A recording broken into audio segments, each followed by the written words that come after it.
Do you want to be included in the American dream, quote unquote, of homeownership?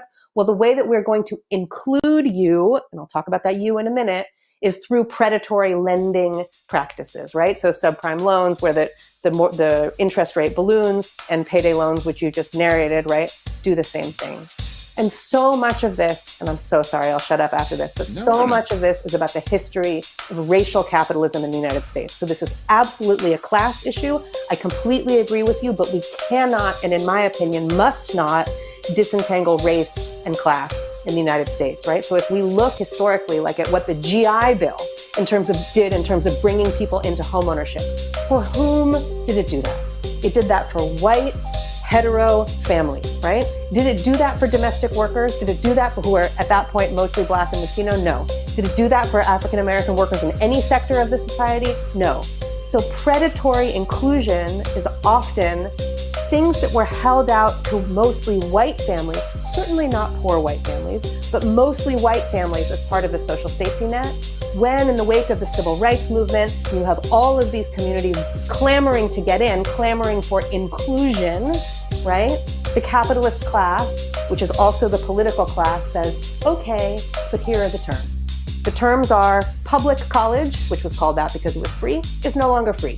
Now you have to debt finance it, even public college, right? And we'll prey on you with these predatory for-profit college advertisements that actually target Black and brown communities, veterans communities, right? Or, okay, you want access to a home loan where African American families and Latinx families have been redlined from mortgage lending? Okay, but here's a subprime loan for you, right? So predatory inclusion specifically in the sort of racialized fabric of class in this country, beyond this country too, but certainly in this country.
All right.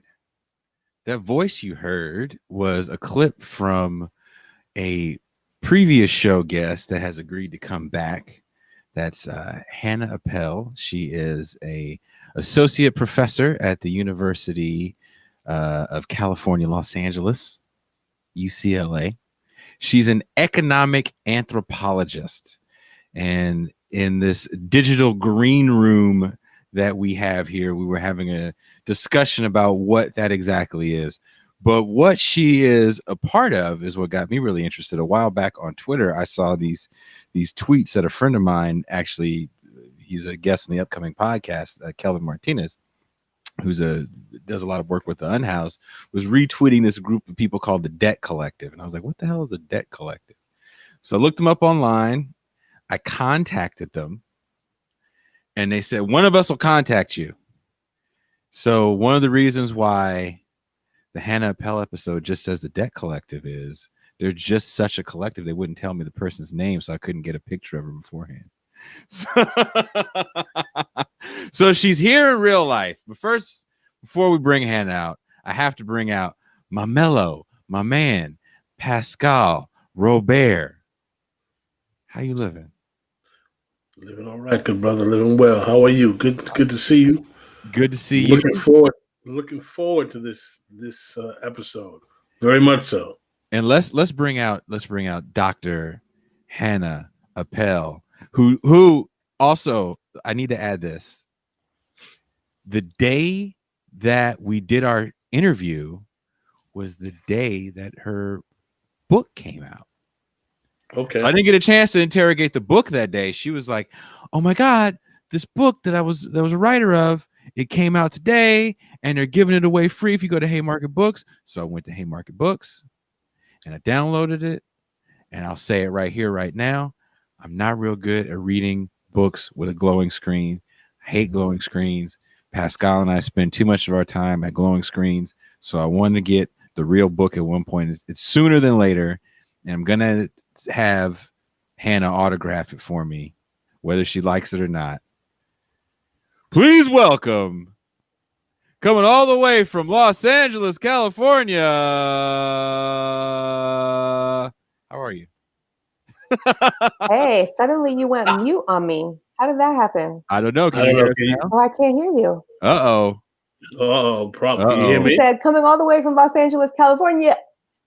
I can see you. I can see your yeah. mouths moving, but I can't hear We you. Can't hear all mine can either. hear you. We can all hear you. And people are interested in what you have to say now. And you can't hear us. You can't hear us at all. I can't hear you. Uh-oh. What happened? Hello? Oh no. Jason, you That's blew so out the trippy. audio. We were in the green room. I could hear you fine. Here, we're gonna try to How do I piggyback fix to the that? green Let me room and see if that works. I want to read an excerpt from Dr. Appel's book while we try to fix these audio issues. This is in one of the earlier chapters of the book. It says, debt, however, is more than a trap. It's a form of social control. To give just one example, in 2019, the U.S. Army actually admitted that they exceeded their recruiting goals by targeting students in debt. As Army Recruiting Command Major General Frank Muth put it, one of the national crises right now is student loans. So 31,000 is about your average. You can get out of the Army after 4 years, 100% paid for state college anywhere in the United States. To be indebted makes us vulnerable to predators of all kinds, including predatory lenders, predatory debt collectors, and predatory military recruiters. Can you hear us now? Oh, she still can't hear. Can you hear either one of us? Yes. She's gonna leave and come back. Yep. She's gonna come right back.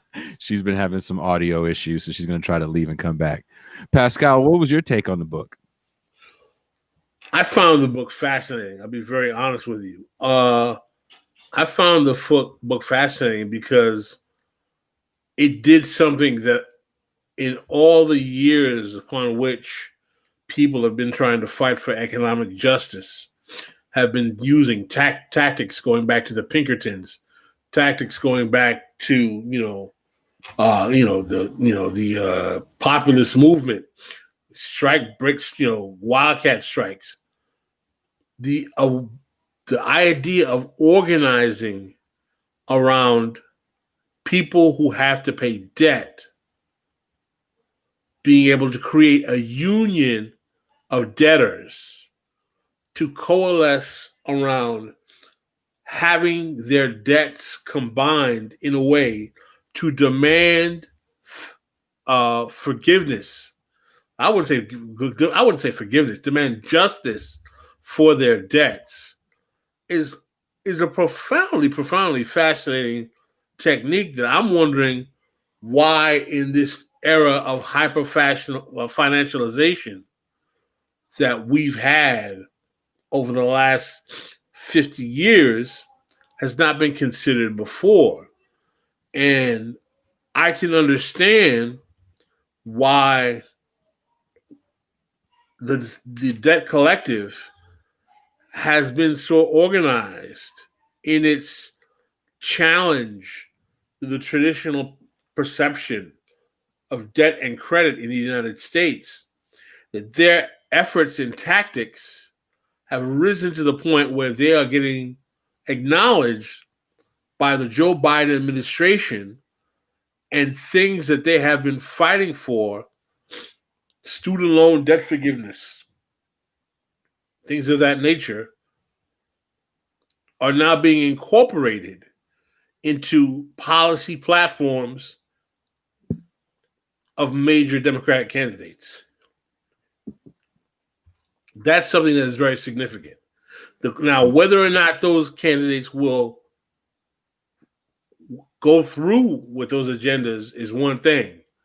But the fact that the Debt Collective has been able to raise their profile as an activist anti-debt group on those terms is pretty impressive. Yes. So there's a problem that she's having with the link, so I'm trying to straighten that out right now. Also, there's a pretty interesting chapter on Haiti that we were gonna interrogate.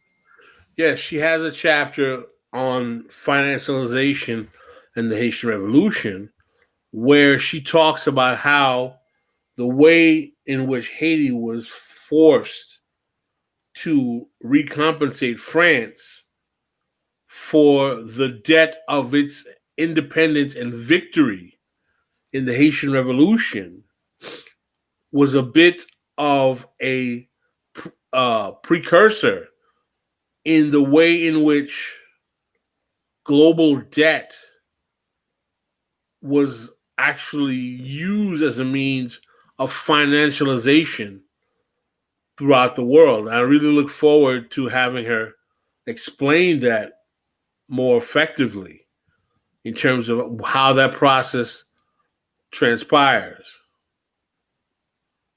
So the book was quite fascinating. The factoids that they expose in the debt, for example, she exposes how Ronald Reagan, when governor of California, was so dismayed by the student protests to Vietnam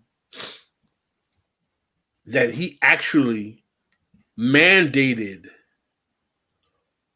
cuts to state university subsidies so that tuition could go up intentionally, making public goods services, i.e. public education at state universities, increasingly expensive as a means to neutralize the capacity to the youth in the state to congregate at state universities and challenge the state on the grounds of imperialism.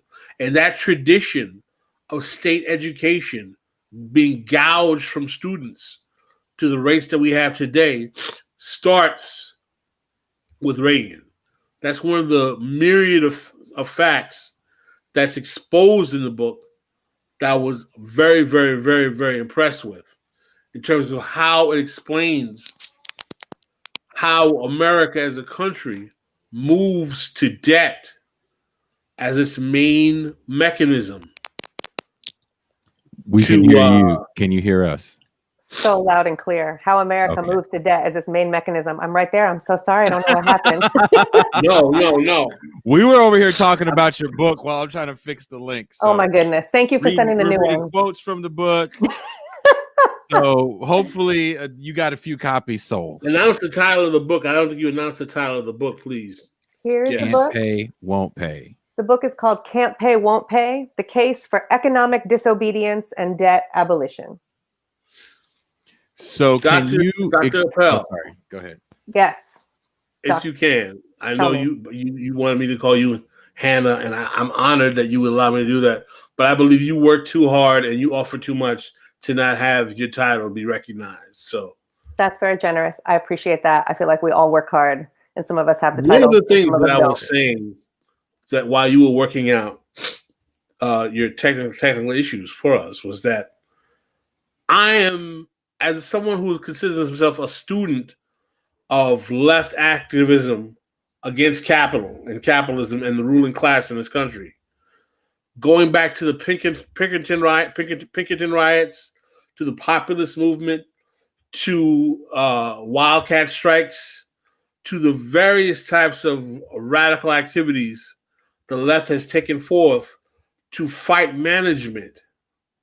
It is stunning to me that something as such a basically utilitarian concept, a debt union, to organize around debt, particularly considering that the founding fathers of the United States knew and recognized debt as a form of bondage, and that when drafting the Constitution, they ensured that debtors were not on the same plane as creditors. I would love you to start there talking about that.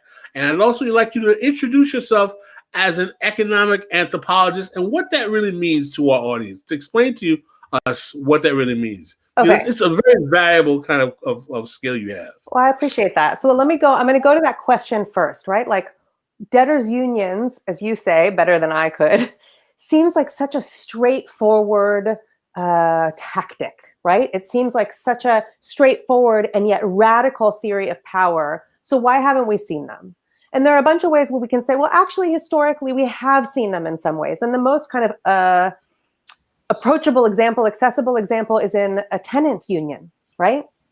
There have been tenants unions for half a century, more than half a century. I don't know the specific history of tenants unions, but it is to say we all understand that if we get together in our apartment complex, and if our landlord is raising the rent too high, or if there are cockroaches crawling around in our building, or if they're, right, alone, me, tenant, going up to landlord saying like, look, this shit is crazy, tenant's gonna be like, or landlord's gonna be like, whatever. But if if I say, and I'm gonna withhold my rent until you fix it, the landlord is gonna say, whatever, see you later. But if all of us in our building, or if all of us in all of the buildings the landlord owns say we will collectively withhold until you meet our demands, right? Then we are essentially exercising our power, our collective power. We can only wield it if we organize collectively over that landlord, right? So the principle is the same, whether it's debt from the criminal punishment system, whether it's debt from the medical system, whether it's housing debt, as I just talked about, it would include mortgages, and we can talk about that, or whether it's student debt, they're all right, credit card debt, payday lending debt. I mean, there are all kinds of ways that we can spin this. But to your question about why haven't we seen this in the way that we've seen labor unions, I would say that part of that is about changes in capitalism itself. So, thank you for that punctuation. So what I would say is that in industrial capitalism, right, workers' unions, labor unions make a lot of sense as a way to exercise collective power because we, the workers, share a factory floor. We, the teachers, share a school district, right? While we are still in many ways in industrial capitalism, much of industrial production, as we know, has moved overseas, and there has been year after year, decade after decade of suppression from the top of worker organizing in the United States. But where we are in capitalism right now is a kind of hybrid, right, of industrial capitalism and financial capitalism, right? Which is to say that the capitalist class no longer primarily makes their money through producing things, well, workers producing things and them sucking up the profits, right? But also a sort of central way that the capitalist class makes money now is through rent seeking, through the payments off of all of our debts, whether that is our medical debt, whether that's debts in the human caging system, whether that's our credit card debt, certainly whether it's our mortgage debt, whether it's our student debt, right? So debt payments, and of course the secure, like secondary markets and all of those debt payments, is a huge way that the capitalist class makes money now. That wasn't true in the same way even 30 or 40 years ago, right? Which is to say that in some ways we have a new opportunity in front of us. It's a response to how capitalism works now, that now we hold in aggregate $1.7 trillion in student debt. Now, folks getting out of jail and prison hold on average $16,000, right, in debt from the criminal punishment system. Alone, those debts are a burden. They make us vulnerable. But together, organized as a form of power, as a form of leverage over the system, they actually give us power. They give us power to change that system in the same way that workers' unions do over industrial capitalism. So that's what I would say. I think there's a kind of historical shift in capitalism that makes debtors' unions more important now, or important is the wrong word, more powerful now, more potentially powerful now than they were or would have been 20, 30 years ago. And obviously this is even before coronavirus. Now that we're sort of deep in this mess, this is even more true. I'd like you to take that and go two parts with it. When does the economy change to Excuse me. Bless you. Bless you, Sneezy. Bless you. When does this economy change to this new form of, dare I say, financialization, where we change from the industrial model? And why does it make that change? Mm-hmm. I'd like you to address that. If you recall the conversation we were having in the green room, maybe you could talk about that. Yeah. And two, and why does it not start with Reagan? Yes. And why does it not start with Reagan? Yes, Yeah. please. And two, and if you can, I would like, and I'm going to play, I don't like to use the term devil's advocate, but I'm going to play circumspect. All right. If this is such a revolutionary concept, why did you guys have such success so quickly by getting the left flank of capital to address your needs to the point where the Biden administration is using your talking points? Mm-hmm. Is that not possibly no? Is there not possibly a time? I love that this is not radical at all. Wow. Well, Biden is talking about canceling. Let's be honest. There's a conversation, and maybe we can say it didn't necessarily start with Biden, but the 2016 election definitely brought up the conversation of student debt. Yep. And Elizabeth Warren, for whatever people want to say about Elizabeth Warren, definitely that was her bailiwick was student debt. Yep. And now for Joe Biden to talk about student debt and to say that he wants to cancel some, right? And that number is getting smaller and smaller. Yeah. So I'll shut up. No, I appreciate this. There are like two super complex questions on the table. So I'm gonna do my best. I took notes. I was like, oh my God, am I gonna remember question number one? Okay, but here we go. Question number one.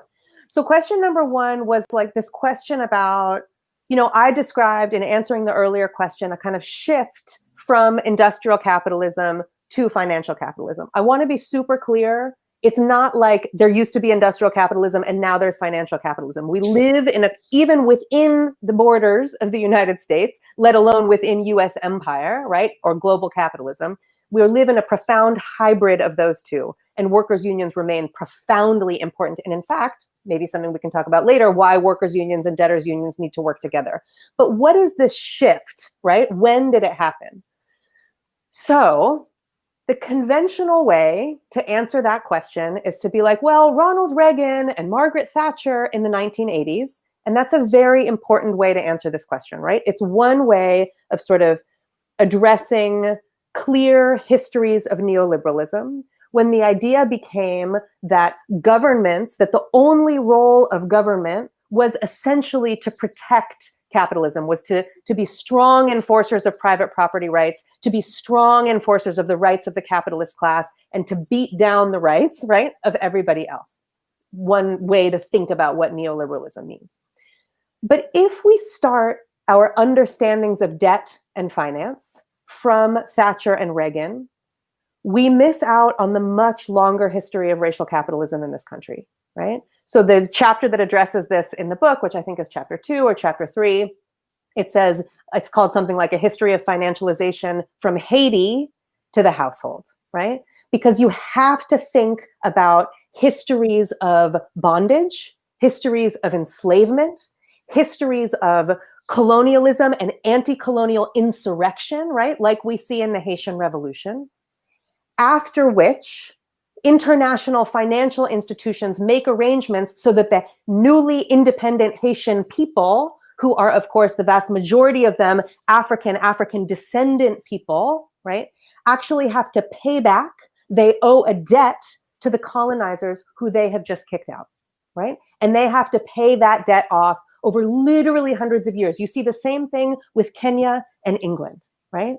So if we only think about debt and indebtedness from the 1980s, we don't have the tools with which to explain the relationship between race, class, and capitalism in the United States, let alone in the world.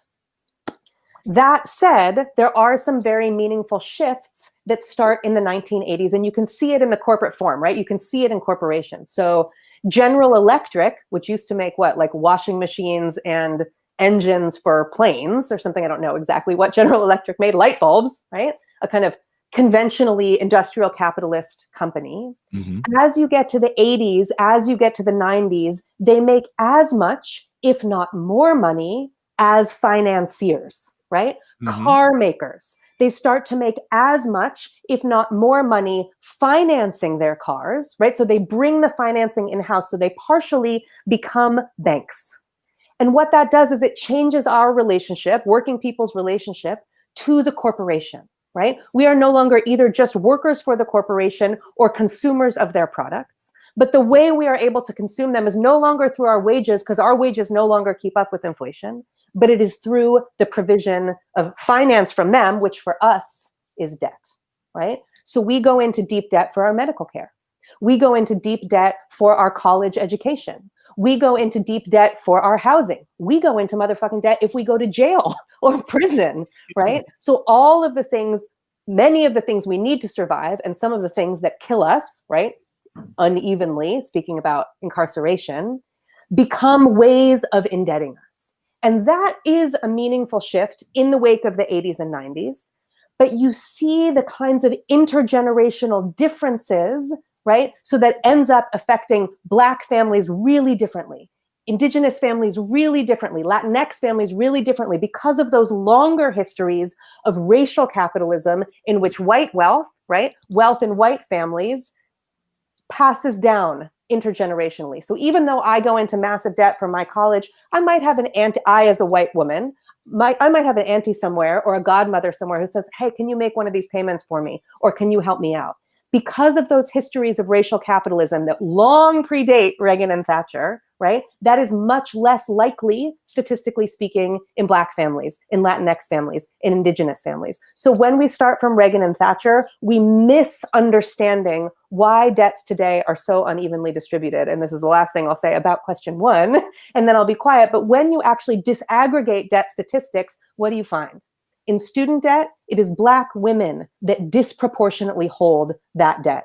In incarceration debt, right? Debt from the criminal punishment system. It is Black and Latinx families that disproportionately own that debt. And even though it is generally people gendered as men in those families that are locked up, it is the women on the outside in those families who are trying their best to pay down that debt while also paying rent, while also taking care of the kids, while also trying to, right? Mm-hmm.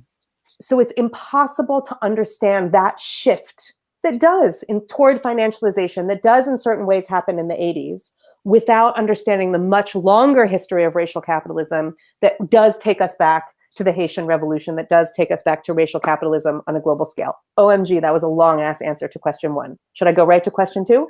I just want you to know, Hannah, the only reason why you're here, is because I wanted to start the year off with what you guys are doing, because I think it's probably one of the more important things out there that for some reason no one's really talking about. This is real, actual movement that people are a part of. This isn't people playing pretend politics on the internet.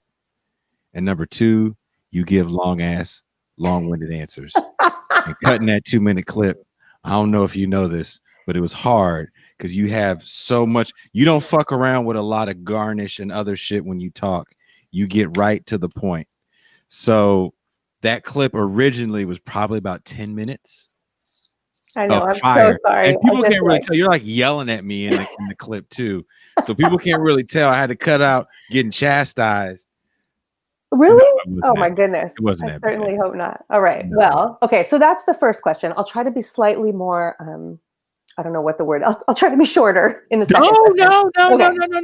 See, look, I'm rolling up my sleeves. I'm like, okay, here I go. No. We, when I hit you up a while back to come on the show, I was kind of stoked for you to start the year off with this show. And then I've been following what the collective's been doing. I guess a bunch of people were in Philadelphia. Was it last night? Yeah, big action in Philly last night for sure. Which was very impressive. Because again,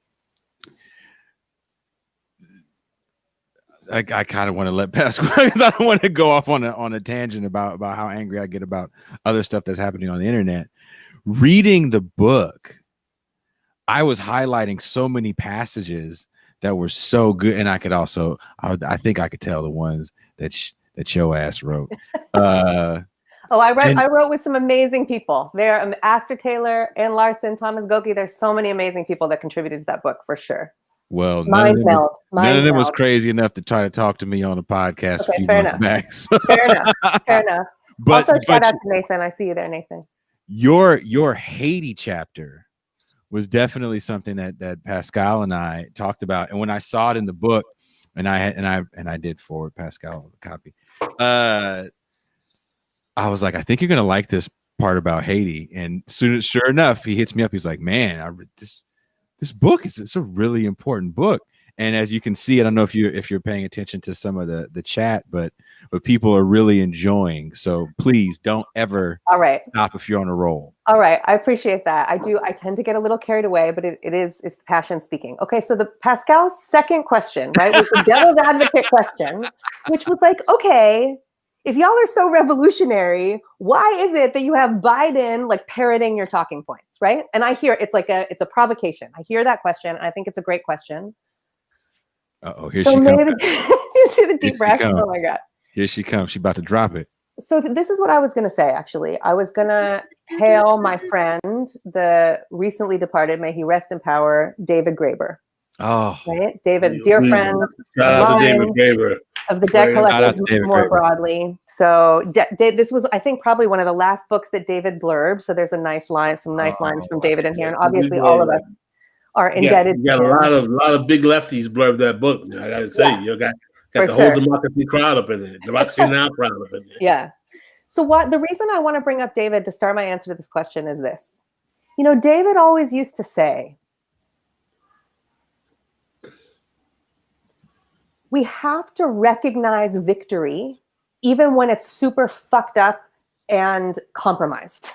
And one of the examples he always used to give was the pink ribbons for breast cancer, right? He's like, we all hate the pink ribbons. The pink ribbons are a commodification of breast cancer. They do fucked up gender shit that says all people who have breasts like the color pink, and, you know, whatever. But he says, the pink ribbons are one of the signs that the feminist movement has won. Yes, is it a capitalist kind of assimilation of a particular kind of feminist winning? Of course it is. And we can acknowledge that. And we can acknowledge all of those compromises, right?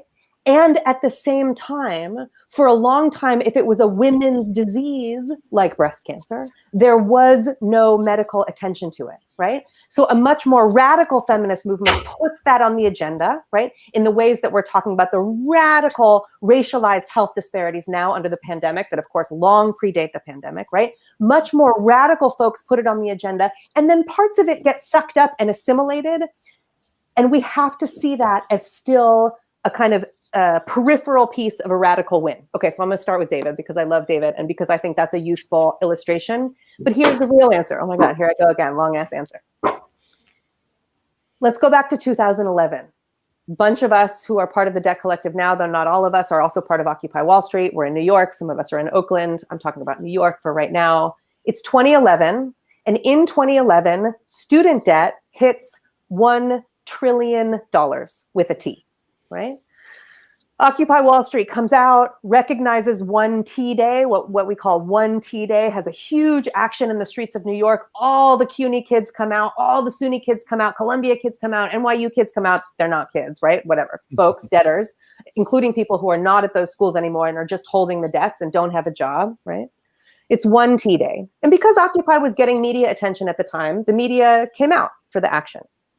And I'm talking here about like kind of mainstream progressive media, NPR, let's say. They're not really progressive. I don't know what you call it, liberal media, mainstream liberal media. NPR comes out. Reuters sends this guy, I think his name was Chadwick Matlin. Oh, I just called you out on podcast. I think that was his name. And they derided us.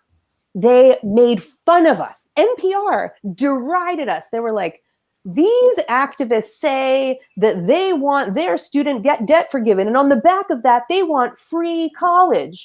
As if free college wasn't something that public college used to mean when it was just white dudes who went there, right? So little historical memory that the largest public university system in the world, where I happen to teach, the University of California system, was free.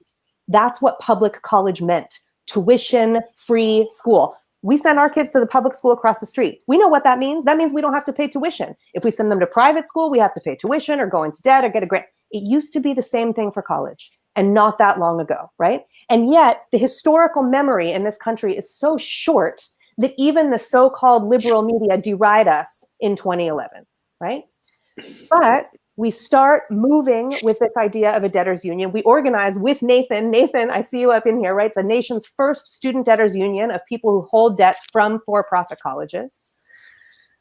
Those people come out, 15 of them first, Nathan, on this show, right? There you are, Nathan, I see you. 15 of them on this show say, sorry, 15 of them on the show, 15 of them, including Nathan, who's up there in the chat, say, we can't pay these debts and we won't pay these debts. They politicize the fact that they can't pay back the loans that they took out to get this predatory education, in this case from for-profit colleges. And then we make this online legal dispute tool. 70,000, 80,000 people, 90,000 people eventually use it, including folks who will decide that they can't take on the personal risk of a debt strike right now. And we should talk about that, the risks of debt striking, right? 90,000 people use it. Eventually we get to the kind of twilight of the Obama era. So we launched the union in like 2014. This is around whatever, 2016, 2017, right? Student debtors, again, including Nathan, are invited to the table in Washington, D.C. because 90,000 people filled out what's called the defense to repayment. The only way to get your student debts discharged right now, if you went to a for-profit college, is now called, right, in the Department of Education rulebook, defense to repayment. And that is thanks to this organizing. So it was years of struggle that have gotten us or taken us from a position of derision, right? We were completely dismissed in 2011, which, as you put, it's not that long ago, right? So we're literally 1 decade later, when everybody across the political spectrum in this God-forsaken election season, right? Whether you were on the right, right? Whether you were President Trump or whoever else, or you were on the left and you were Bernie Sanders, everybody had to have a position on student debt. In other words, the debt collective brought it in to the national conversation, into the public conversation, using the tactic of a debt strike. Now, does Biden parrot our talking points? I wish Biden parroted our talking points. Joe Biden would be like, let's see, what would Joe Biden say if he parroted our talking points? Fuck capitalism, fuck privatizing education, public college should be free, and all $1.7 trillion of student debt should be forgiven, abolished, precisely because it is the first thing I can do to close the racial wealth gap in this country. Now, I haven't heard Biden say any of those things. And in fact, the reason that student debt is not dischargeable in bankruptcy is thanks to Joe Biden. Joe Biden, right? So it's like I could hardly say that Joe Biden parrots our talking points. But what I would say, I'll take the David Graeber win. Say it again. He's appropriated some of your philosophy. The messaging, I would say. Yeah. But let's look at it in David's way, right? David Graeber's way, which is to say that power, that grassroots power, that collective action forced their hand, right? So it's like, yeah, they appropriated it, right? Yeah, there's a pink ribbon, oh, student debt. But all we must do is to stay organized and to get even bigger, and then to actually get them parroting our positions, which would be a huge win, right? Now, I have a quick question. Yeah. It's to that talking point. The pushback on that, which is the same pushback that like Mitch McConnell gave on $2,000, is if we forgive student debt, you're letting rich kids off the hook. What is it? Yeah. What do you say, or what do you tell the people to say when they get hit with that very, very silly talking point? Yeah, no, people use that talking point all the time. And this is what I would say. Folks haven't done their homework. That's basically the first thing I would say. And what do I mean by folks haven't done their homework? It used to be that it was only people, or primarily people, from upper middle class and wealthy families that pursued master's degrees, which is where a shit ton of the debt comes from now, and PhD degrees, right? Less of the debt comes from there. It's most often master's degrees, right? Lots of debt comes from master's, let alone undergraduate degrees. That used to be the fact, that it was sort of a prestige degree to get a master's degree, certainly to get a law degree, to get a medical degree, to get a dental degree, and to a certain extent that's still true, but way less then that was true historically. So if you actually look at the demographics now, again, what you see is of that $1.7 trillion of outstanding student debt, when you disaggregate that by racial category, what you see is that debt is disproportionately held by Black women, right?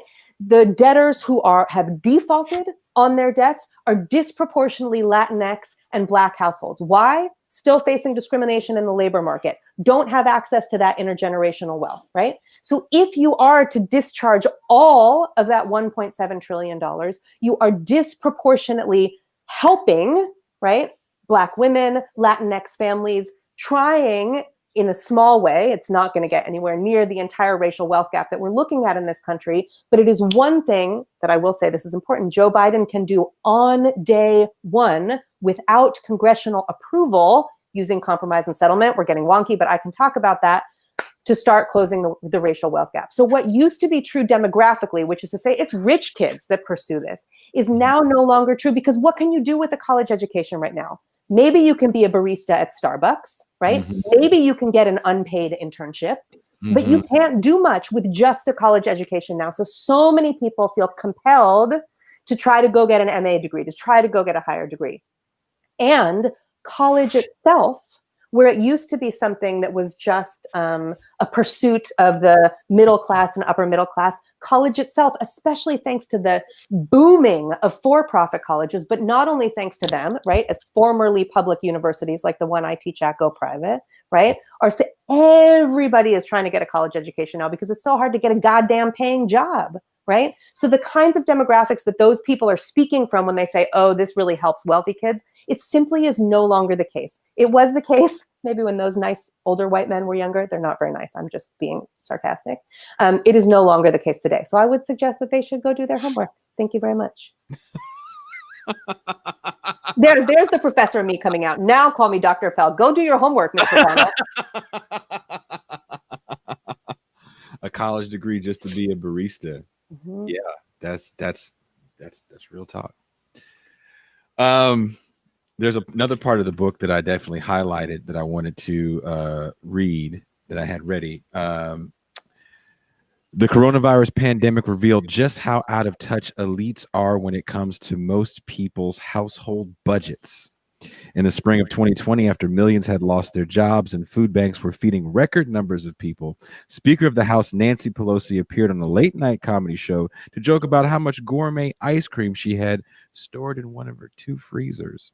That same week, Treasury Secretary Steve Mnuchin, who Hannah and I talked about on our podcast, appeared on cable news to tout the Trump administration's stimulus package, consisting largely of one-time $1,200 payments to individuals.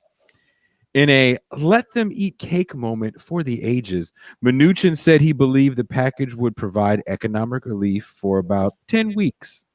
He failed to mention that the U.S. Treasury made it legal for banks to seize those meager checks for outstanding debts. Yeah. Here we are, how many months later from the original CARES Act? 9 months later? Something like that. It's been a minute. We're waiting on, begging for, we had people in Congress begging for $600 checks.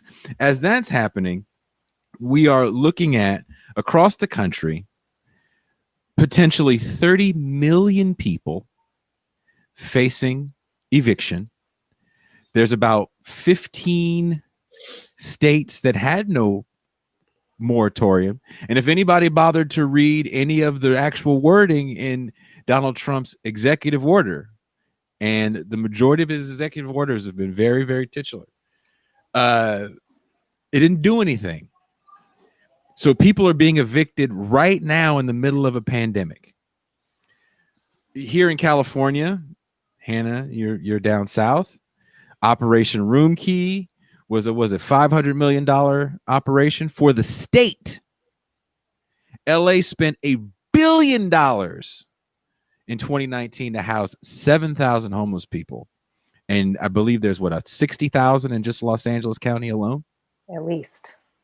Yeah, so that doesn't include up north up here. And this is just California as a microcosm. of what the rest of the country is looking like. Yeah, I mean, I feel like there are two things that I would want to address there. The first one is this question, of Nancy Pelosi and just like Mnuchin and not understanding where the vast majority of people in this country are in terms of aggregate household debt, right? And that was true long before the coronavirus hit. So we talk in the book about ways that different forms of debt intersect, right? So we don't have adequate healthcare in this country. Families don't have ways to finance adequate healthcare, right? People don't have access to good insurance plans, affordable insurance plans, let alone universal healthcare.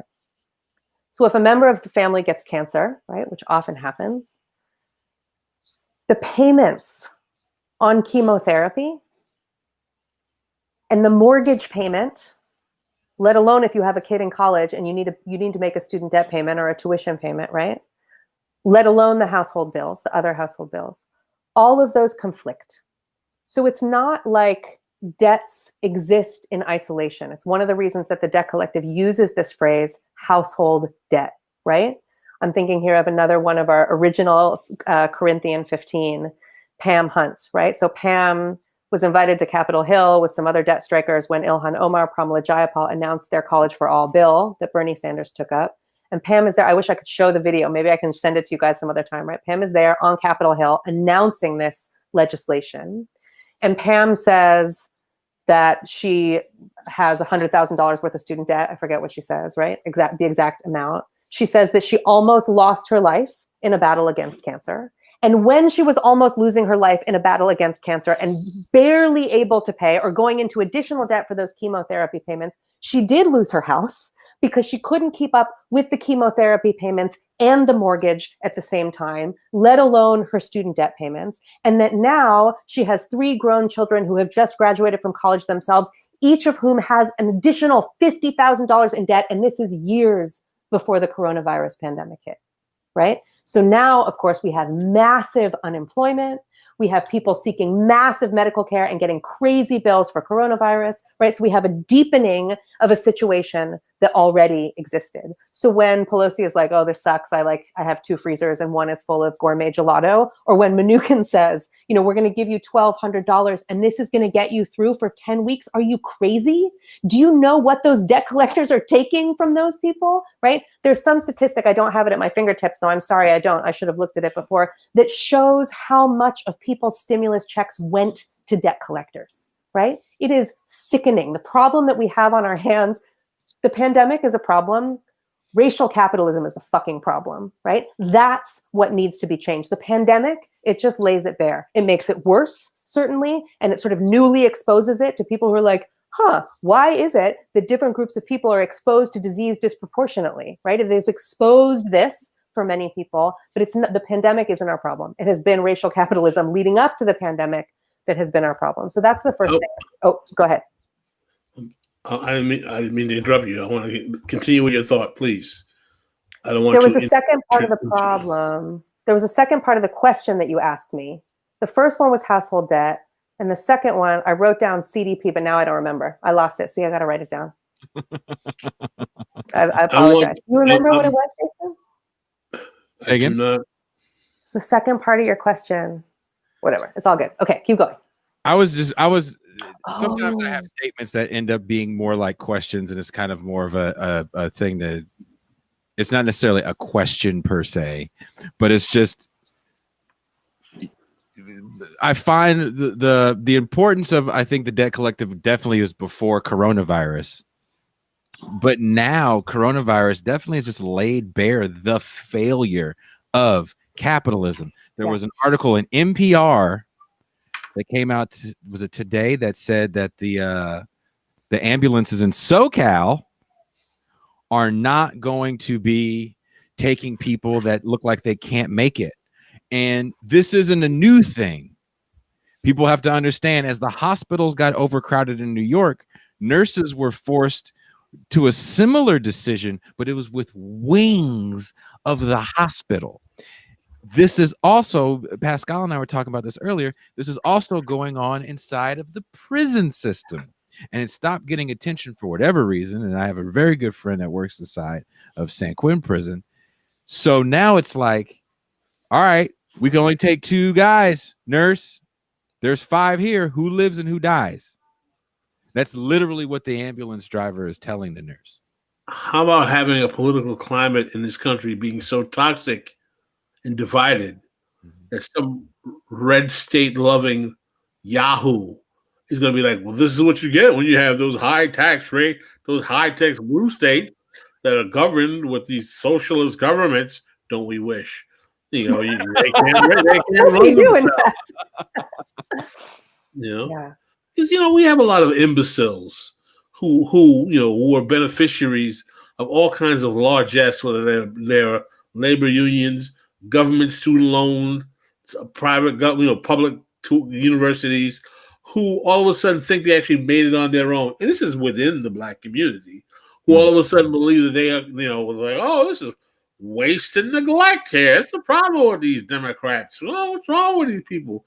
These kind of myopic Jordan Peterson talking type folks who actually believe that they're adding something to the discourse when they play the little games and they say, like, oh, listen, we've got to be careful the way the economy is working here. It's not working for everyone. And then wink, wink, nod, nod, they go back to their, nonsensical right-wing third positionism. I mean, this is a reality that we have. This is reality. No, this is serious. Yeah. Because Jason and I have done several shows before on understanding that the failures of the Democratic Party for large segments of African Americans have created a void of fealty for this party that is sadly being sucked up with people turning into reactionary zealots, embracing, if not Trumpism, some kind of ridiculous neoliberal, talking point, imbecilic nonsense, whether it be Tom Sowell or whatever else. By the way, Tom Sowell went to college because of the GI Bill, and government largesse, just like William White, another Negro, right-wing economist who the GI Bill lifted him to his educational, excellence and allowed him to do what he was able to do, who were both beneficiaries of affirmative action, which they were derived. I mean, this is the reality that we're in, where the left flank of capital and the right flank of capital, which are both reactionary in either way, play this game of contempt and pity with Black people in this country. With the Republicans, it's contempt, and with the Democrats, it's pity. When neither one of them really offer the solutions about the political economy that's grounding Black, brown, and many white people to powder. At the same time, we have a Black political class, which is often ignored when we talk about this phenomenon of racial capitalism. I'll be very, very candid with you, Professor Appel. I'm not a fan of the term racial capitalism because it assumes that, well, if capitalism wasn't racial, I'd be okay with it. Capitalism is bad enough on its own, and it's racial from inception. Now, we can talk about the evils of capitalism that are racialized. You can't have capitalism in the West historically without racialization. Okay. Please, you got to let me. Okay, we're going to start from the end. So racial capitalism, as I understand it, and as I have been taught it at UCLA by Robin Kelly, Jemima Pierre, Cheryl Harris, familiar with all those folks, Peter Hudson, right?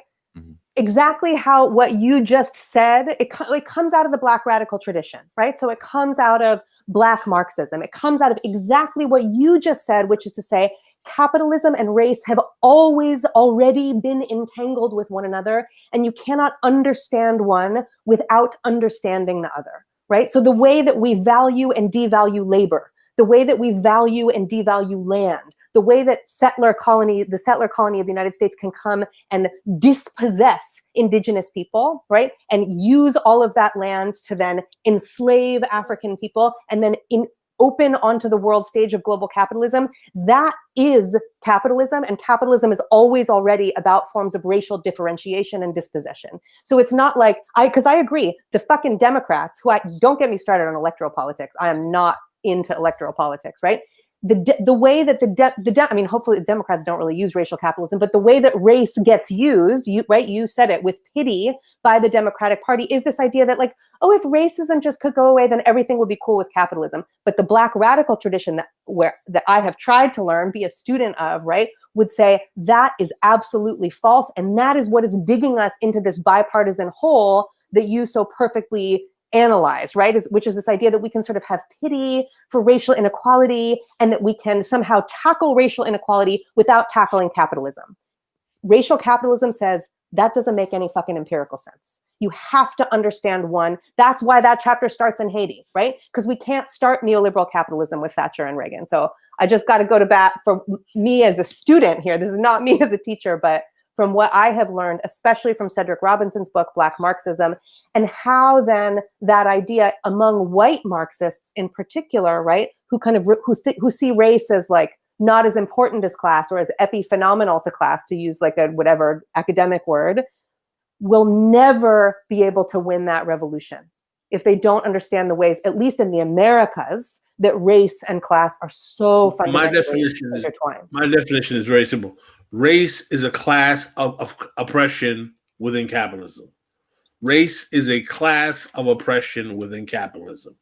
And, which shouldn't be surprising to you, race does not affect all Black people the same way within that class. Because what we've had in the 50-year counter-revolution that we're talking about, over 15,000 Black elected officials create what we call at Black Agenda Report the Black political class or the Black misleadership class. And as they, enjoy all of the refineries of becoming part of a multiracial elite, the life for poor and working class Black people are ground to dust. Absolutely. And powder. Pascal, I would like to add one thing that you're not acknowledging, that Oprah can't buy $38,000 purses. Yeah, exactly. But you know what? What I would love to do is... What do you mean? No, you remember when they told her that they didn't think she was rich when she was at some store. In other words, Oprah has been using her racial offenses that she spent on. She's confronted in European traveling shopping tours, buying $38,000 suits. They said, "Look, y'all, I'm still Black. They won't let me in. Oh my God! Even though I can charge it on my Amex, I'll be okay." So as a result, I mean, because we had a very good episode. I don't know if you got a chance to watch it with Cedric Johnson and Torrey Reed, who are Black. They come from a Black left radical tradition as well, Black Marxist tradition, particularly Cedric, who talk about why race reductionism historically has actually been an obstacle to policies that have actually benefited working class Black people. Because when you racialize capitalism in this way, what it always does is it leads to a buffer class of Black people who become racial ventriloquists for the majority of Black poor and working class, who end up negotiating to better their position within the system, more so to transforming the capitalist system at the behest of those that they're supposed to be ventriloquists for. And that's how I was saying, we got to have a conversation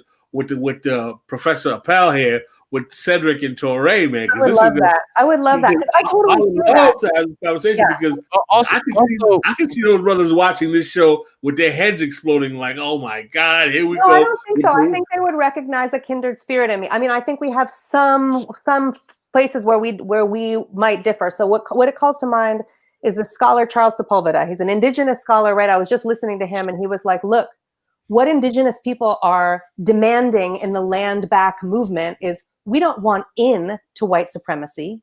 We want the end of white supremacy," right? Land back says, and that disentangles contemporary capitalism from the 1700s, from the 1800s, right? So it's not that I am not, it's either race first or class first. And I completely agree that the race first democratic way of thinking is a complete block.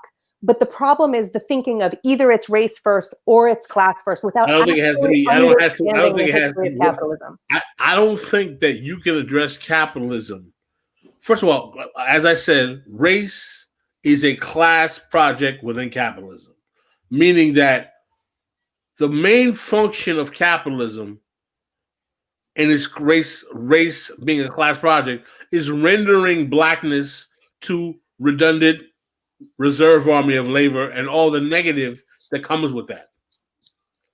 The main function of capitalism and how it's racialized is that all of the negatives that comes from even the perception of black people being the surplus reserve army of labor is done to intentionally keep the fulcrum of perception in the minds of the white majority, who are just as negatively affected, conceptually believing that capitalism is only failing them and they're black, as opposed to realizing that they statistically make up a larger portion of the poor than anyone else.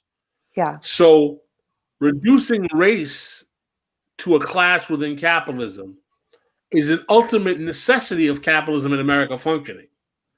So for me, once you come, it's more important to realize, to have particularly black people realize, is that capitalism doesn't work for us because capitalism reduces us to redundant reserve army of labor.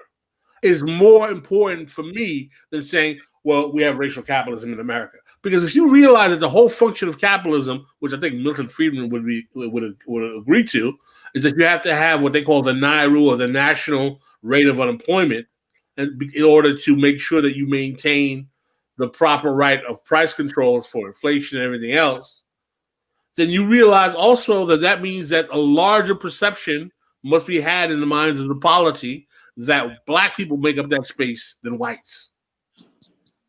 And that's not something that the sane racial capitalism is going to address. I think ultimately what you're really trying to say is that you want Ibrahim X. Kendi to come in here and settle this, right? That's like ultimately what you want, is like Robin DiAngelo, is that her name, the white fragility lady? Mm-hmm. You want her to come in here. If it probably won't surprise you to say that I'm not really interested in hearing what either one of them has to say.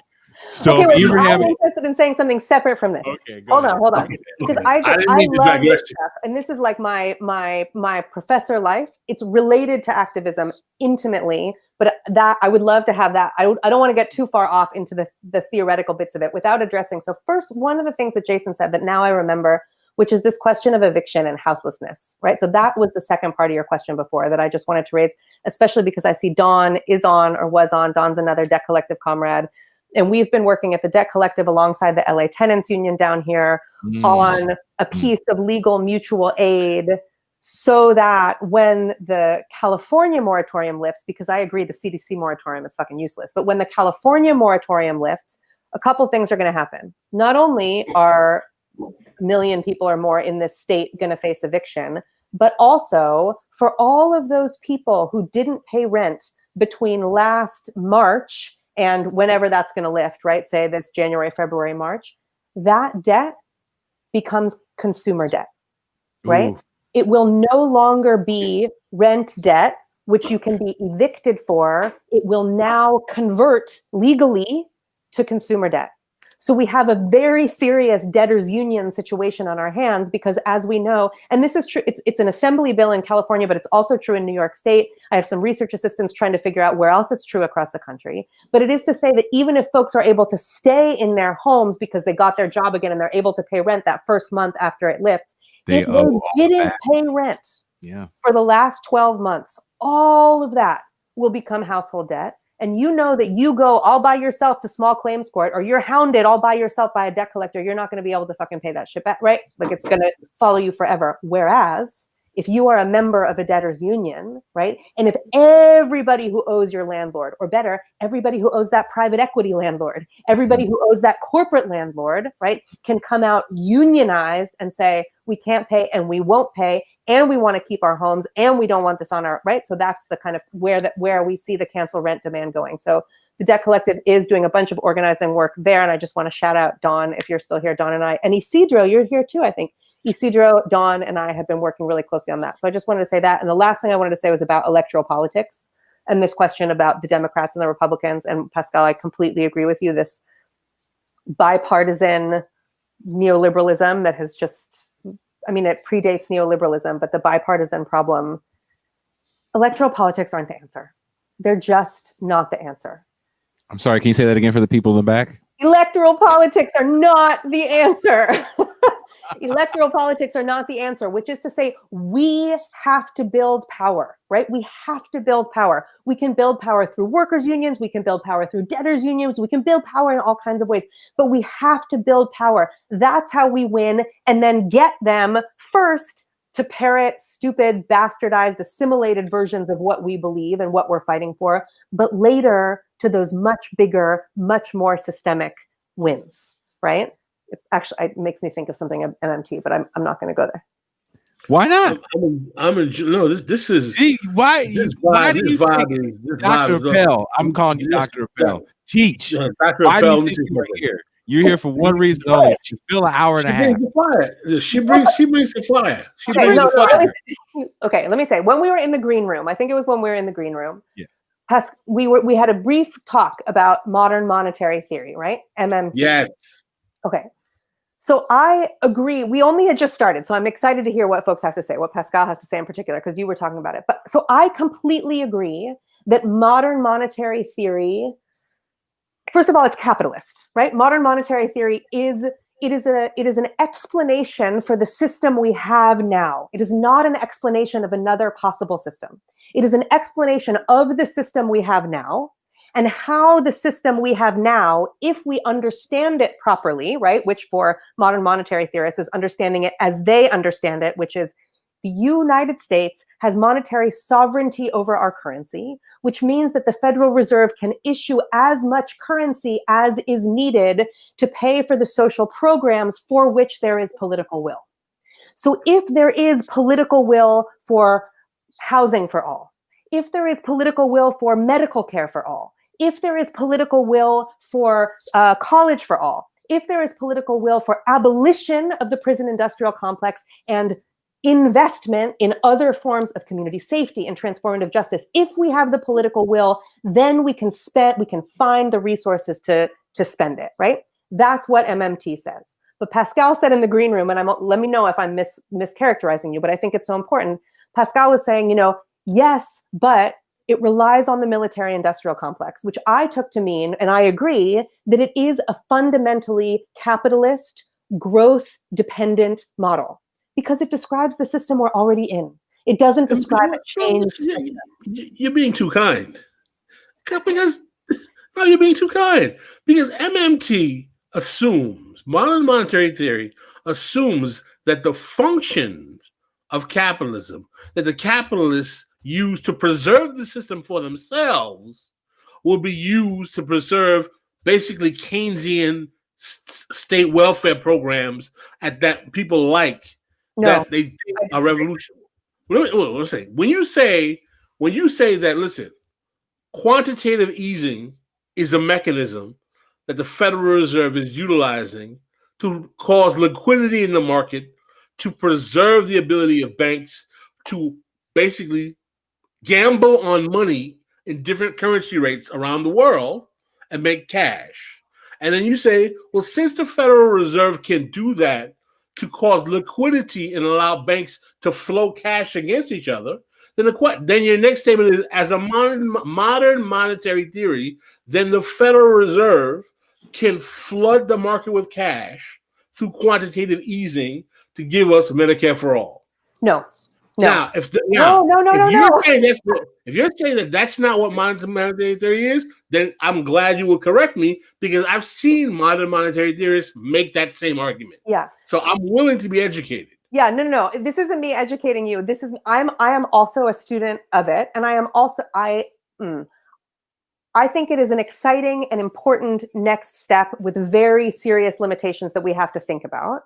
But one of the things that I think is interesting about modern monetary theory, and here I'm using specifically the work of Stephanie Kelton, she has a recent book out called The Deficit Myth. So is this a kind of what I hear in your explanation, and probably agree with you, is a false separation, even just for the purposes of understanding, between the public sector and the private sector, right? I know it's not worth, if we're understanding capitalism systemically, it's not worth separating those. But here's an anecdote that Stephanie Kelton and modern monetary theorists often like to give, right? So in 2019, the military asked for, the Pentagon asked for a budget of, I forget the exact numbers, $200 billion, right? They were given by President Trump a budget of $270 billion. Did they, and of course, by bipartisan agreement in Congress, did they ask for that extra $70 billion? No, they did not. They only asked for $200 billion, and they got 270 because there is broad bipartisan support for the military. Now, often if we were to have said, for example, actually, we want that $70 billion to go toward a housing guarantee, or we want that $70 billion to go toward alternatives to incarceration, we would be met with, well, how are you going to pay for it, right? We would be met with, what are you going to cut for that? Which taxes are you going to raise for that? When President Trump gave $70 billion more dollars to the Pentagon than they asked for, were anybody's taxes raised? Was any budget cut from anywhere else? No. Because the Federal Reserve can simply mark up the bank account of the Pentagon. They could do the exact same thing with, and it's because there is broad bipartisan support for the Pentagon. If there was broad bipartisan support for housing for all, for medical care for all, they could similarly just mark up the bank account of that department. Now, your question, which is much more about financial markets, quantitative easing, the relationship of the Federal Reserve to private banks versus the relationship of the Federal Reserve to congressional or to government budgets, and how those two things intersect. There, I would have to be your student. That's something that's actually a very live research question for me right now, and what I'm working on, because one of the primary problems is that it does rely on U.S. dollar sovereignty in the world. And I work a lot outside of the U.S. where the U.S. dollar. What secures U.S. dollar sovereignty in the world? Mostly oil, also treasury bills. And what is dispatched to protect those interests globally? Oh yeah, the military. No, I totally agree with all of that. Oh, I agree with that assessment. And now I see what you're saying, that it's not only the military because the military stimulates growth, but also because it is defended by U.S. imperialism. There's a reason why the United States has 800 military bases around the world, right, compared to any other country. Right. Because the empire of the United States, as my comrade Jaruba bin Wahad likes to say, that this is a garrison state. And the operation of the military is a primary function of this garrison state to succeed in the world, to protect its global empire. Yeah. And to tie modern monetary theory, which aspirationally assumes that the same way the budget will go to the military and to other domestic agendas, it can be used for Keynesian-like social services. Okay, but this is the thing. It's not the aspirational. No. That's why I got there through talking about why fuck electoral politics. Electoral politics will not save us, because exactly as you're saying, those stupid Democrats and Republicans are just going to be like the military. Organizing, right? Building power to force elected officials to put that money to housing for all, to put that money to Medicare. I agree with you there. Yeah. So that it's not aspirational, like, oh, one day they'll just be enlightened and not. I don't believe those items. Yeah. I'm not saying those items as movement items, demands, are aspirational. They are rightful demands in this capitalist society. Yeah. I have no problem with that. That we're trying to make not capitalist anymore. I don't have a problem with the demands. I have a problem with people who are economists assuming that the traditional functioning of either capitalist or Keynesian economics in America are going to give in to those demands out of the logic of, hey, we can use it to pay X, Y, and Z. We can use it to fund A, B, and C. Ta-da! I agree. The only way that they will cave into those demands is through massive people power, right? Through massive debtors unions, through massive labor unions saying, we will cut off your liquidity because your liquidity comes from us. It comes from us making our payments on our mortgages. It comes from us making our payments on our student loans. It comes from us making our payments on our car loans so that you can securitize them and they can circulate as whatever, securitized products, collateralized debt obligations. If we collectively can withhold your liquidity, then we can force you. And modern monetary theory, to me, isn't the end goal, but it is a kind of intermediate step, I think, to get public funding for those kinds of reparative. I think it presents an interesting argument. So I think as a tool. tactic, it's limited. So you see it as a tool then? You're saying it's a tool. Yeah, I mean, precisely because it is capitalist in the ways that Pascal is describing, right? It's not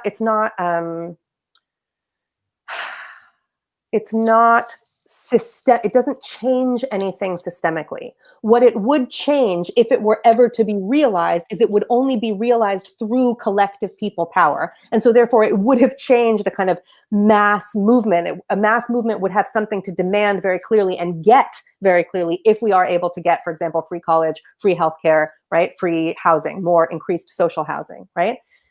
But modern monetary theory itself, and modern monetary theorists will tell you this, they see it as a description of the system we have now. They just see it as the political will would have to change. What would it take for money to be allocated differently? It would just take organizing and political will. Of us, I'm sorry, not of elected officials, of us forcing them. I wanted to ask you a question only because my good friend and mentor, Janice Graham, is not on the show right now. And she was, I know she would ask you this question because she always mentioned this about debt. And I'm going to ask the question for her.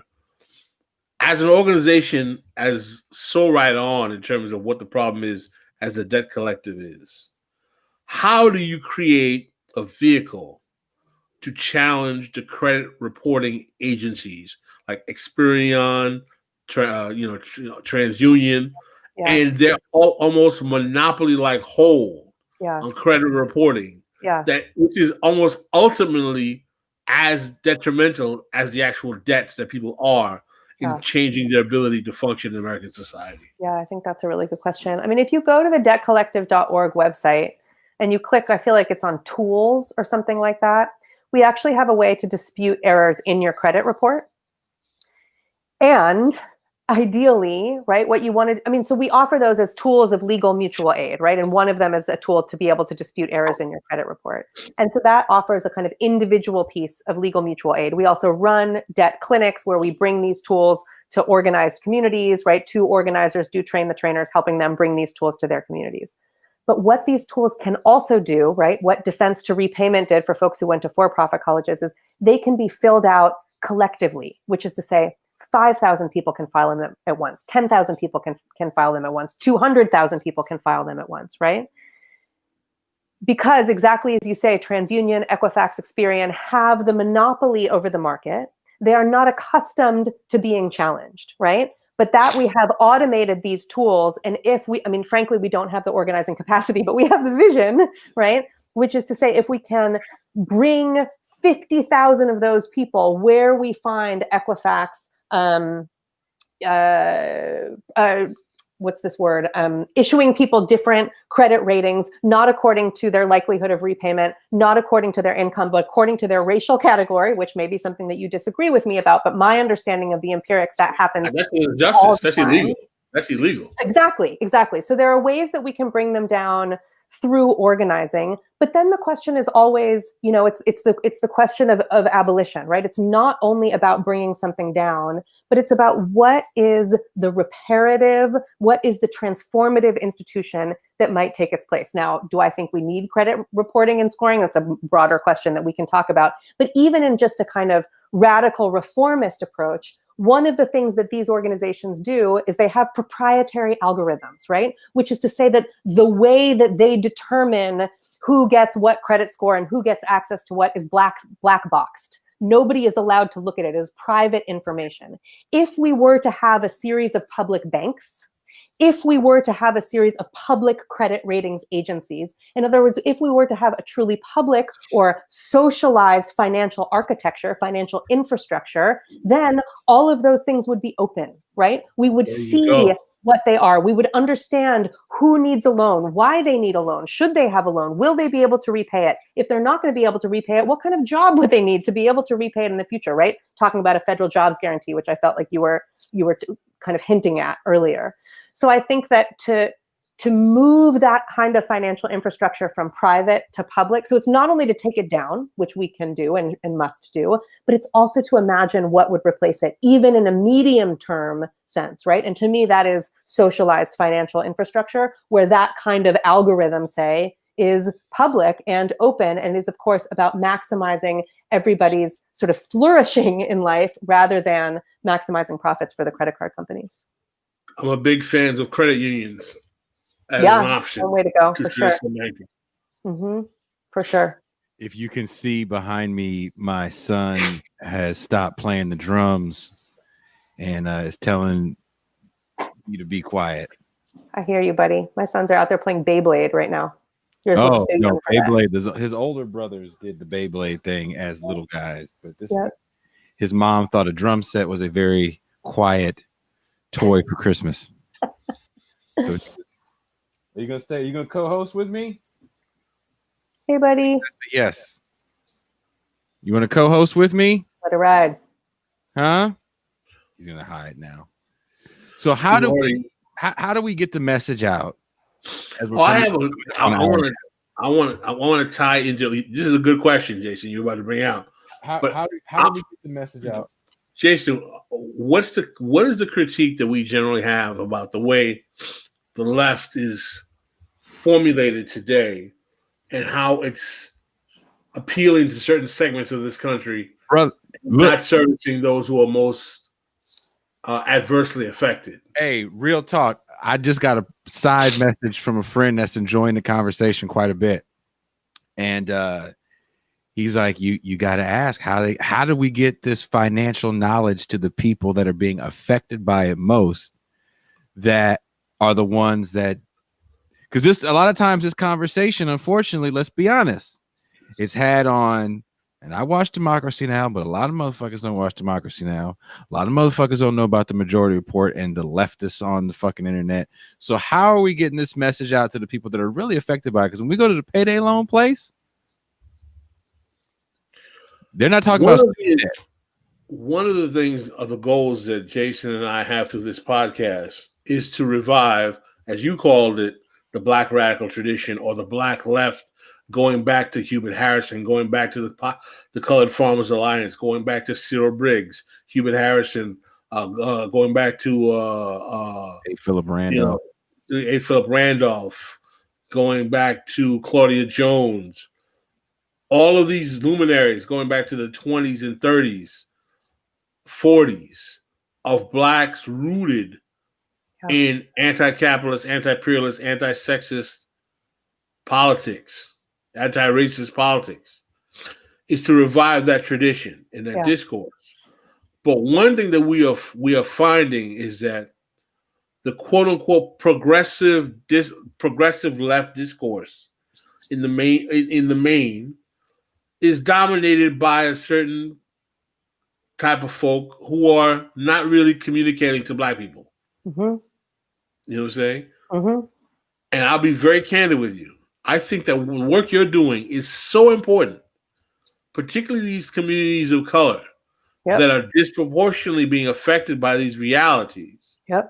As much as I have contempt for some of these traditional civil rights organizations, have you considered reaching out to even the mainstream civil rights organizations and making a presentation to perhaps the NAACP, National Action Network, or we can have our concerns with Black Lives Matter, or even new grassroots coalitions or formations, because this discourse about debt forgiveness. Now, I will tell you why I think you may have a lack of success. And it's not because your presentation will be the problem.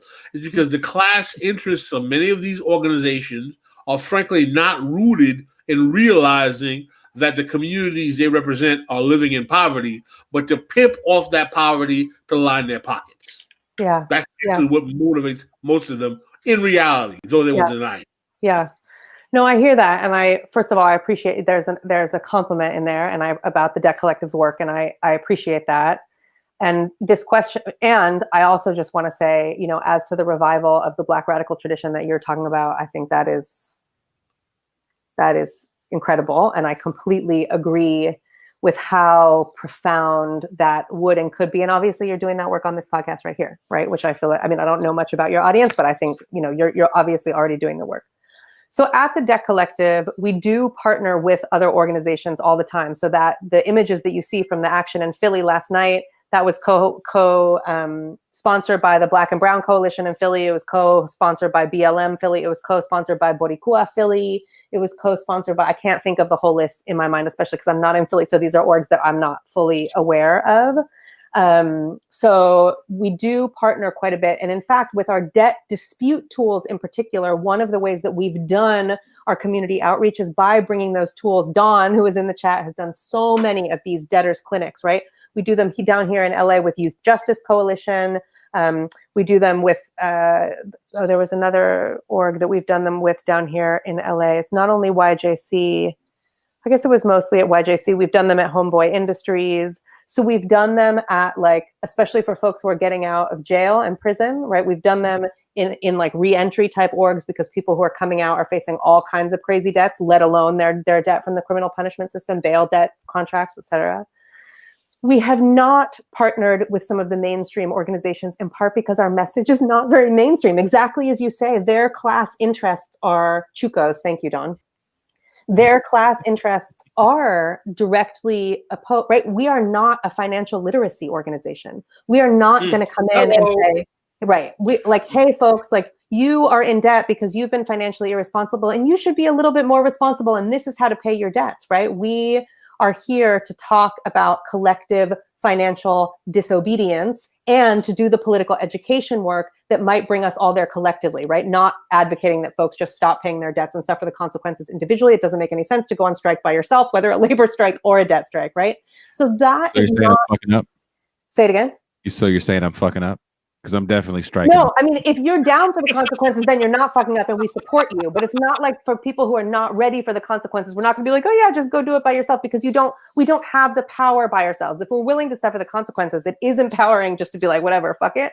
But that's not what we're saying to everybody. But that message is not a message that I feel like would be welcome at some of those more mainstream organizations. However, you didn't drop the word jubilee, but you dropped another word about forgiveness, debt forgiveness. And what it made me think of course, is the biblical concept of jubilee. And so one of our organizers, Lauren in Philly, just got reached out to by her pastor at a Black church, right, who was really excited about the action that they did and said, hey, there's this long biblical tradition of jubilee. Thomas, another one of our long-term organizers, has been really interested in this stuff, right? So I do think the outreach, not only to the Black church, but certainly inclusive of Black churches, ideally in neighborhoods where folks really are poor, right? There, I feel like because of that biblical history of debt abolition, right? I do feel like we could have kind of more buy-in there. And we have done some of these at Black churches, and it looks like Lauren, yay, shout out Lauren, maybe doing some more of that in Philly after the success of that action.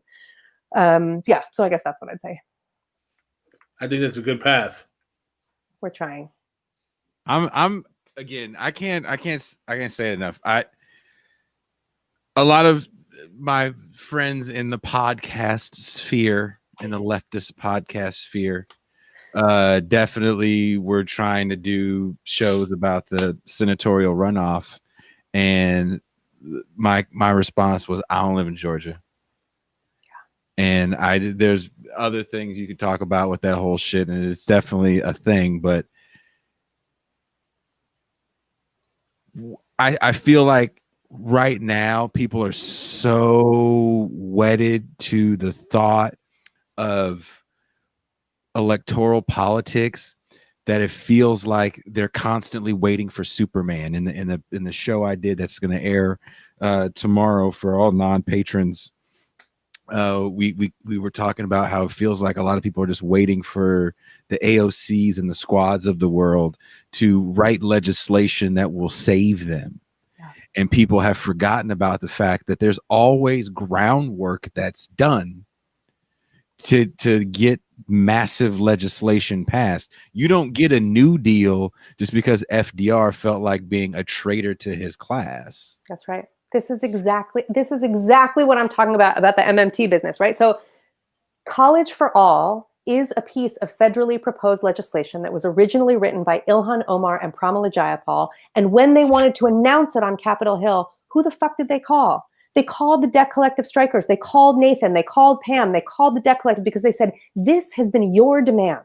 And you have been building power around this for longer than we have been in elected office, in the case of those particular people, right? This is your legislation. You forced us to do this. That's not only a cancellation of all the debt, but is also free public college on the back end. This is your legislation, so you come and introduce it. Right, and then Bernie Sanders comes along, he picks it up in his presidential campaign, wonderful, college for all, medical care for all. That's great, but it's exactly as you say, Jason, which is that it took years of power building and grassroots organizing for us to then have that victory of there to be proposed legislation that actually did, in large part, except for the anti-capitalist part of it, parrot what we had been demanding for years, right? And folks don't know that. Folks think that those people just come along. So yeah, as for Georgia today, I already said how I feel about electoral politics. It is interesting, though. I will say that Stacey Abrams wrote a very public piece in Forbes many years ago about how much student debt she has. Mm-hmm. Stacey Abrams is a very good example, right, of a Black political class elite. I don't know her well. I admire the work from afar that she's been doing. She has something like $200,000 in debt. Jesus. She also is one of many siblings, and in kind of, like conservative terms, kind of the most successful among them.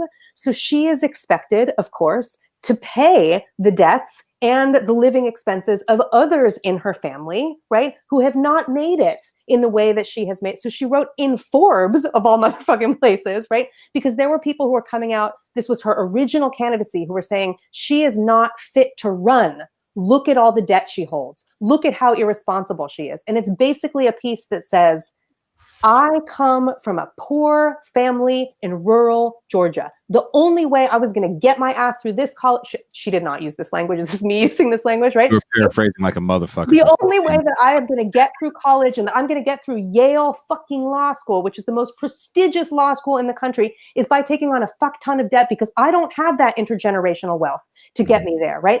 And then because I have made it, I have all of these financial obligations to my community and to my kin network. And so this is not, Stacey Abrams says in Forbes magazine, about individual irresponsibility. This is about a system that has failed poor working families. And so anyways, it's a Georgia anecdote that I think is about building power and not about whatever is happening there today. We should wrap it up. We're at an hour and a half. How are you feeling, Hannah? I'm feeling good. My kids are going to have to go to bed soon, and it'll be my turn. I figured as much. Yeah. I figured as much. I know you have some little ones. I hope you enjoyed the show. I hope you didn't find me being abrasive, as Jason accuses me all the time. On the contrary, I want to come back or just like have my own long conversation with you that I worry like half the audience will tune out because it's just us like in our crazy nerd land with all of those other people you mentioned whose work I know. I just feel like this is such an important conversation. I feel like it's intellectually important. I feel like it's politically important. And I also just feel like it's strategically important. So I want, no, it was strategically important. Yes. Again, this is our first stream for the new year. I was pretty stoked. You said, yeah, you could do this date. So thank you so very much for coming on. For those of you guys watching, please hit the like button, hit the subscribe button. If you feel so inclined and you have the means and you want to help see the show grow, please become a patron. There's a link on the screen.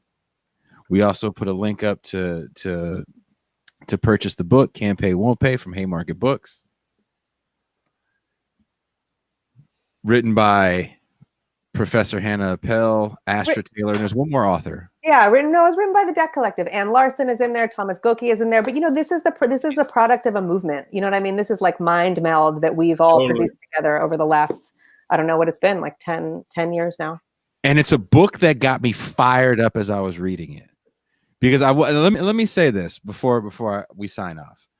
I have to read a lot because unlike you and Pascal, I did not spend the majority of my 20s going to school. I spent it fucking up and playing rock music all over the world. So I got to catch up to you motherfuckers, right? Sounds like we have catching up to do too, but yeah. And we all do. So I spent a lot of time reading, and there's definitely authors that I'm not the biggest fan of. right? Because I fucking hate reading overly academic shit where I have to have a dictionary next to me. I hate it. I hate it. I hate it. Did not do well in the verbal part of the SATs.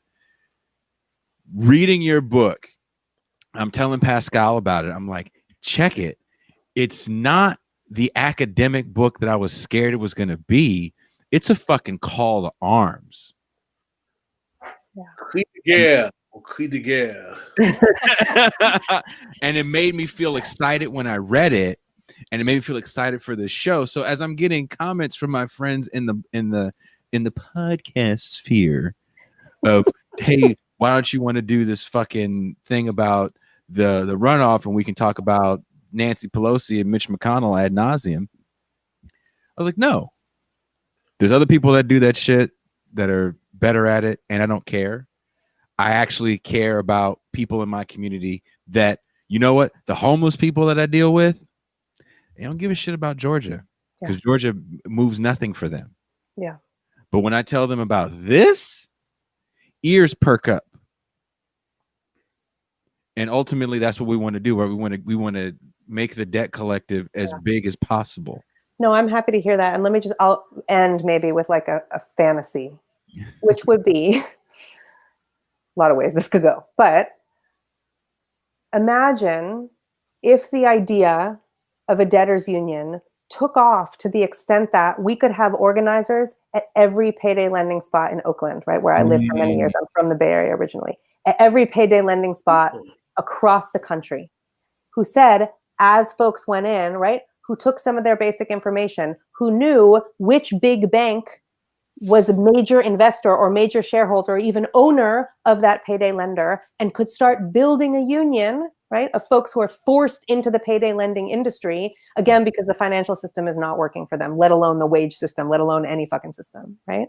That, to me, is the ideal, that there is a debt collective organizer at every payday lending spot in Oakland, at every check cash spot, at every rent to own spot, that's like, look, you having to be here actually means that you could have power.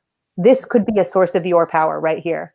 And, you know, signing people up to the union and getting them to exercise power over the way that they're able to access what they need. Well, I'm down. And before you totally hang up, we have to have a Bay Area talk, because I don't think you told me what school you went to. So we have to figure out if we know each other. Oh, well, maybe. Like what high school I went to? Yeah. I went to University High School in Pacific Heights. I'm kidding. It's called Pacific Heights. No, there is some specific whites in right. Pacific Heights. It's really called Pacific Heights, but I need to say the actual name, which is Pacific Heights. Yeah. So you're from the city? I am from the city. Yep. Okay. Well, we'll stop with this regional conversation. Thank you guys for taking the time to watch the show and check out this wonderful conversation. Again, please hit the like button, hit the subscribe button, share this conversation. Go get the book. Can't pay, won't pay. It's out now on Haymarket Books. I think the ebook is like $4 right now. Yeah, it's all pretty cheap. Everything is on sale on Haymarket, I believe, at 40% off. Can't pay, won't pay. Pascal, Hannah, Pascal, thank you. Nice to meet you. Likewise. Let's keep it up. All right, don't hang up just yet. We are